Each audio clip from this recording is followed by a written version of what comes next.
નમસ્કાર માયાભાઈ. સૌપ્રથમ તો 18 વર્ષ પૂર્ણ કરીને વિરાંજલી 19મા વર્ષે પ્રવેશ કર્યો છે, તો કાર્યક્રમ વિશે માહિતી આપશો.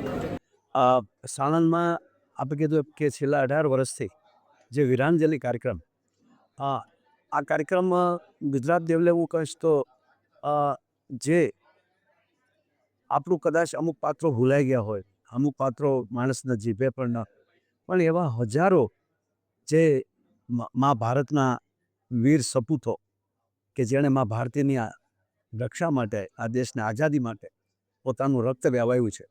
એ શું કામ? કેવલ ને કેવલ કે આ પોતે એક પોતાનું બલિદાન આપે તો એમાંથી, એ બલિદાનમાંથી અનેક માણસોના હૃદય સુધી રાષ્ટ્રપ્રેમ, માતૃપ્રેમ, અને કહેવાય ગયું કે આ દેશના જે ભાઈઓનો માતૃપ્રેમ ઉત્પન્ન કઈ રીતે થાય, આ એના બલિદાનો એળે ન જાય અને એ ફરીવાર પાછું માણસના હૃદય સુધી પાત્રો પહોંચે અને આપણા દેશની રાષ્ટ્રપ્રેમ પેદા થાય.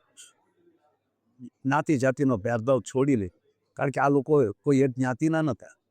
એ રાષ્ટ્ર માટે પોતાનું જે બલિદાન આપ્યું છે, એ બલિદાન ફરીવાર પાછું વાગોળીને માણસના હૃદય સુધી પીડા પેદા થાય તો જ આ દેશમાં રાષ્ટ્રપ્રેમ પેદા થાય.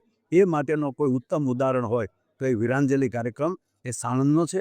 એટલે હું ખરેખર તો પ્રદીપસિંહ બાપુ વાઘેલાને અને એમની આખી ટીમને ખૂબ ખૂબ ધન્યવાદ આપું છું. અને આવા અમારા દરેક કલાકાર મિત્રો આવા કાર્યક્રમોથી થનગનતા હોય છે. એટલે જે વાતો માણસના હૃદય સુધી પહોંચી નથી, એ વાતોને પહોંચાડવાનો પૂરો પ્રયાસ. અને એની અંદર હું ઘણીવાર કહું છું કે પીડા વગર પ્રેમ ન થાય, એમ રાષ્ટ્ર માટેની દરેકના હૃદયમાં પીડા. દાખલા તરીકે હું ઘણા બધા દેશોમાં ગયો છું, તો દાખલા તરીકે લંડનની પાર્લામેન્ટમાં આપણે જઈએ તો એના વીરો હોય ને, દાખલા કે આપણે જે ભગતસિંહ બાપુનું સ્ટેચ્યુ મૂકીએ તો એ સરસ અને આમ એટવાળું ને એવું મૂકશે. એ લોકો એ નહીં મૂકે. એ કદાચ એવો વીરવર પુરુષ છે તે ફાંસીવાળું જ મૂકશે. ગાંધી બાપુને આપણે સરસ મજાના ટેચે મૂકે તો એ પરદેશની અંદર એ નહીં મૂકે, એને ગોળી મારેલું જ ચિત્ર મૂકશે. શું કામ? જેથી કરીને આને રાષ્ટ્ર માટે આવી રીતે બલિદાન આપ્યું, એ પીડા માણસના હૃદય સુધી પહોંચી શકે. એ પીડા અમે ડાયરાના માધ્યમથી અથવા તો જે આ કાર્યક્રમો વિરાંજલીના થઈ રહ્યા છે એના માધ્યમથી ભારતના એક એક યુવાનના હૃદયમાં આ વાત પહોંચાડવા માગીએ છીએ કે આ રાષ્ટ્રને આઝાદી કેટલી કિંમતથી મળ્યું છે અને કેટલા વીર પુરુષે બલિદાન દીધા ને, ત્યારે જ આપણે આઝાદથી આટા મારીએ છીએ. એ ભૂલાઈ ન જાય અને ફરીવાર આપણા હૃદયમાં રાષ્ટ્રપ્રેમ ઊભો થાય, એ માટેનો વિરાંજલી કાર્યક્રમ છે. એનો ખૂબ ખૂબ ધન્યવાદ આપું છું. માયાભાઈ, યુવાનો છે, આજના યુવાનો એ ક્રાંતિકારીઓ અને એની જે દેશભક્તિની વાત છે એને થોડીક વિસરી રહ્યા છે, તો એને શું તમે એક સંદેશો આપશો? ખરેખર દરેક યુવાનો સ્વીકારી રહ્યા છે.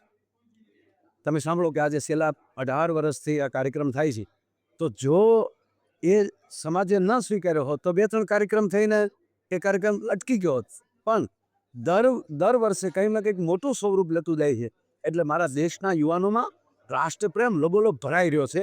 એ અમે જોઈ રહ્યા છીએ. અને અમે જે દરેક કલાકારો જે કરી રહ્યા છે એ એળે નથી થાકું અને એ યુવાનો બરાબર જીવી રહ્યા છે. એટલે પ્રથમ તો દરેક યુવાનોને હું ખૂબ ખૂબ ધન્યવાદ આપું છું અને ફરીવાર આ કાર્યક્રમમાં પધારવા માટે બધાને ભાવભીનું આમંત્રણ આપું છું. પણ ખરેખર બધા વાતો જીવી રહ્યા છે અને પોતાના જીવનમાં લઈ રહ્યા છે, એનો અમને ખૂબ સંતોષ. ખૂબ ખૂબ આભાર. Thank you very much.